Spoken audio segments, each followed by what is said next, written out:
Guna menciptakan generasi yang unggul di bidang seni, budaya, dan olahraga, tentunya memerlukan wadah dan ruang sebagai tempat penyalurannya.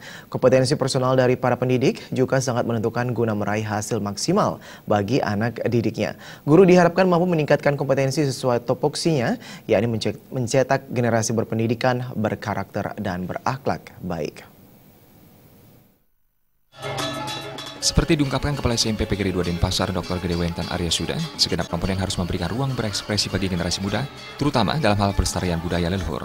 Karena dengan diberikannya ruang berekspresi bagi generasi muda, maka animo dan kreativitas mereka akan semakin tumbuh, sehingga regenerasi pelestarian budaya pun menjadi tidak terputus. Pihaknya di sekolah terus melakukan terobosan guna memberikan ruang ekspresi bagi siswa, seperti yang digelar baru-baru ini, yakni penggelaran Parade Budaya Grisda Nawanatya. Agenda ini sudah menjadi ajang rutin dan merupakan trademark sekolah selain gelaran GCC atau Grisda Computer Championship sebagai ajang ekspresi siswanya. Sementara itu, peningkatan kompetensi pendidikan dapat diimplementasikan melalui peningkatan kompetensi guru, staf, dan pegawai. Guru mampu mengejawantakan aspek pendidikan secara menarik dan aktif, memiliki ide-ide dan terobosan baru dalam proses belajar mengajar. Jika para pendidik memiliki itu semua, dalam perkembangannya, otomatis siswa yang dididik menjadi siswa yang kompetitif dan berkualitas.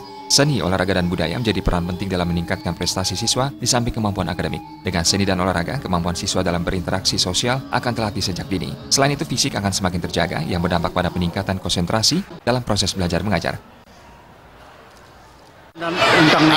Ini merupakan ekspresi ekstra. Semua jadi bulan-bulan ekstra atau ini boleh juga dikatakan semacam pekan kreativitas siswa dalam kaitan budaya. Ekspresi ekstra ini kan termasuk evaluasi juga.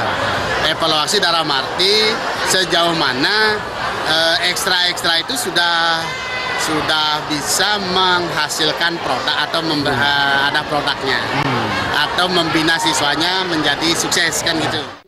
Gede Wentan menambahkan keberhasilan pendidikan ekstrakurikuler di sekolahnya telah berjalan dengan baik, terpadu, terbina, terkoordinasi, dan komunikasi yang baik. Untuk itu pihaknya mengucapkan terima kasih kepada stakeholder sekolah yang telah menjalankan metode pendidikan yang sesuai dengan yang diharapkan. Begitu pula dengan para guru pembina olahraga dan seni, pihaknya sangat mengapresiasinya. Suteja Bali TV.